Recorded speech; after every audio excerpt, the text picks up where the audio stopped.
Welcome to our Read Aloud series in celebration of Native American Heritage Month. Today, I have the honor of reading you Lila and the Crow by Gabrielle Grimard. Let's get started.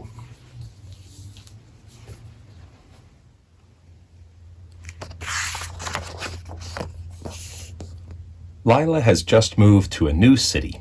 Every day she goes outside, sits on the sidewalk, and scratches at the dirt with her stick. A crow calls from across the road.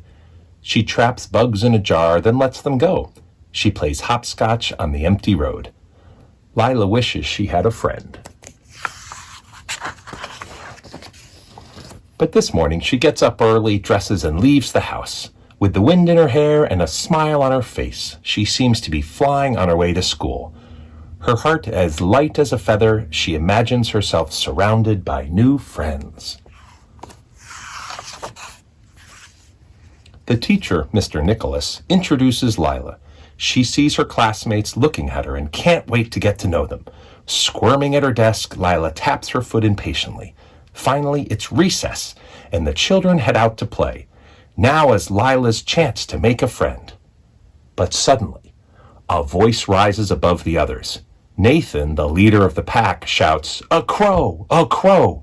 The new girl's hair is dark like a crow!" The others stare at Lila.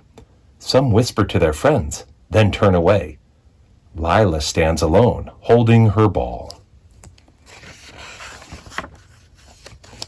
On the way home, Lila's heart is as heavy as a stone.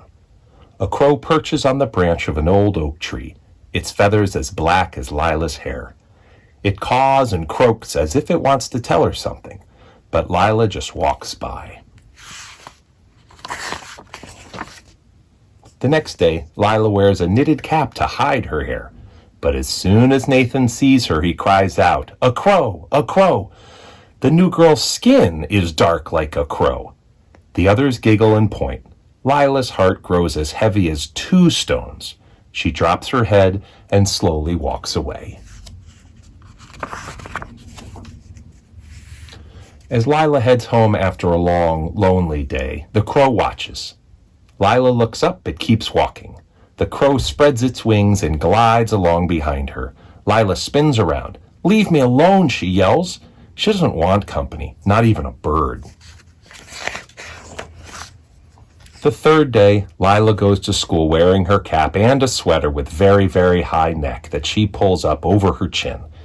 Nathan peers at her for a moment. Then he shouts, "A crow! A crow! The new girl's eyes are dark like a crow." A few others laugh quietly at first. Then more children join in and the laughter gets louder. Lila's heart grows as heavy as 3 stones. She sits at the edge of the playground until recess ends. After school, Lila kicks at everything in sight. Dead leaves, branches, and stones lying on the ground.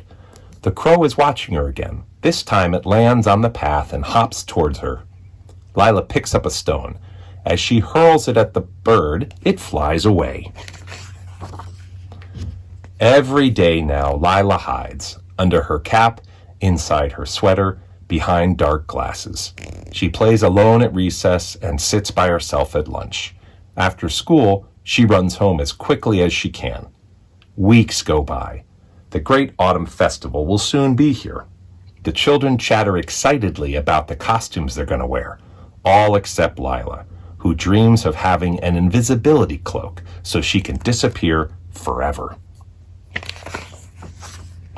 It's the day before the great festival. The classroom is decorated and the children can't wait to show off their costumes. Lila feels lonelier than ever. Her heart is as heavy as a mountain of stones. Running home from school as fast as she can, Lila trips. As she crashes to the ground, her heavy heart crumbles. The crow lands near her. Between her sobs, Lila lifts her head and for the first time really looks at the bird. She's surprised to see how beautiful its black feathers are, highlighted with purple.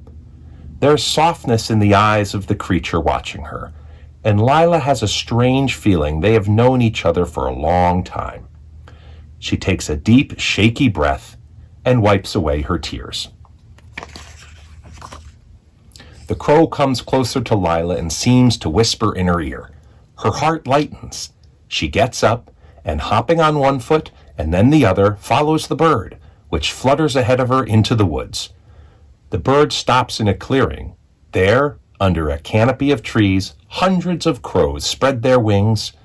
They circle the girl's body as she stands in wonder. When at last they fly away, a shower of black feathers settles at her feet.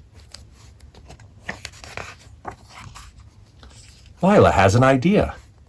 She gathers a mountain of feathers, stuffs them in her backpack, and hurries home. When the sun rises, Lyla is ready.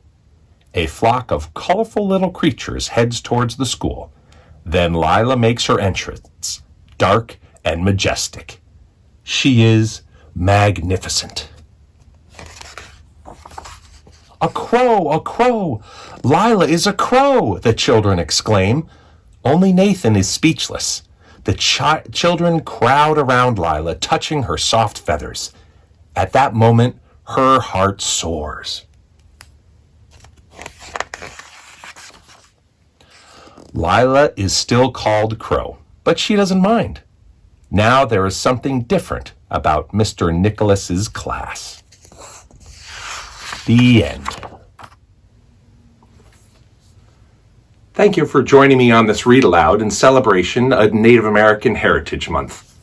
I hope you enjoyed Lyla and the Crow as much as I did, and I hope you have a wonderful rest of the month celebrating Native American heritage. Thank you.